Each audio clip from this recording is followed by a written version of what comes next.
Lionel മെസ്സിയുടെ റെക്കോർഡിനൊപ്പം എത്തി Brazil super താരം റാഫിഞ്ഞ. അല്ല, ബ്രസീൽ സൂപ്പർ താരം എന്ന് പറയുന്നതിനെക്കാട്ടും ബെറ്റർ ബാഴ്സലോണയുടെ സൂപ്പർ താരം എന്ന് പറയുന്നതായിരിക്കും. കാരണം അവിടെയാണ് അദ്ദേഹം റെക്കോർഡുകൾ തിരുത്തിക്കൊണ്ടിരിക്കുന്നതിലെ.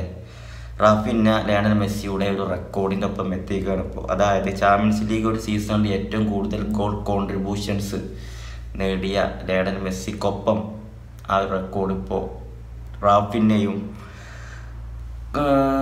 ഷെയർ ചെയ്യുകയാണ്. അതായത് 12 ഗോളുകളും 7 അസിസ്റ്റുകളുമായിട്ട് റാഫിഞ്ഞ ഇപ്പോൾ നിലവിൽ ചാമ്പ്യൻസ് ലീഗിലെ ടോപ്പ് സ്കോററാണ്, ടോപ്പ് അസിസ്റ്ററാണ്. ഗോൾ കോൺട്രിബ്യൂഷനിൽ അദ്ദേഹം ഒന്നാമതാണ്. അതാണ് റാഫിഞ്ഞയുടെ നേട്ടം. ലയണൽ മെസ്സിയുടെ റെക്കോർഡിനൊപ്പമാണ് അദ്ദേഹം എത്തിയിട്ടുള്ളത്. അതായത് മെസ്സിയുടെ ഈ റെക്കോർഡ് പിറന്നത് 2018-ലാണ്. 19 ഗോൾ കോൺട്രിബ്യൂഷൻ ഇപ്പോൾ അദ്ദേഹം ലയണൽ മെസ്സിക്കൊപ്പം എത്തിയിട്ടുണ്ട് റാഫിഞ്ഞ.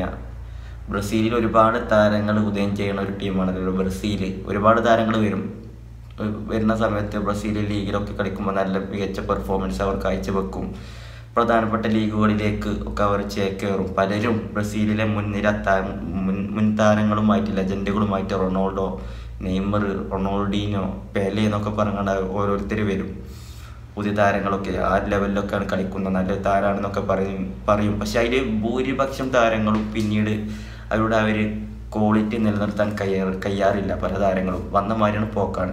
10 താരങ്ങൾ വന്ന് അവർക്ക് അവിടെ അതിൽ ചില താരങ്ങൾ മാത്രമേ പൊന്താറുള്ളൂ. ഇപ്പോൾ അവസാനമായിട്ട് ബ്രസീലിനെ സംബന്ധിച്ചിടത്തോളം, ആ ഒരു ടീമിനെ സംബന്ധിച്ചിടത്തോളം അത്രയ്ക്ക് ക്വാളിറ്റി മുന്നേ കളിച്ച താരങ്ങളെ ക്വാളിറ്റിക്കൊന്നും ഇല്ലെങ്കിലും കുറച്ചെങ്കിലും പൊന്തിയ നെയ്മർ വന്നതിന് ശേഷം കുറച്ചെങ്കിലും പൊന്തിയ താരമാണ് വിനീഷ്യസ്. ഇപ്പോൾ ഇത് റാഫിഞ്ഞയും അല്ലേ, കുറച്ചെങ്കിലും എന്തെങ്കിലുമൊക്കെ ചെയ്യുന്നുണ്ട് ക്ലബിന് വേണ്ടിയിട്ടൊക്കെ ആണെന്നുണ്ടെങ്കിലും.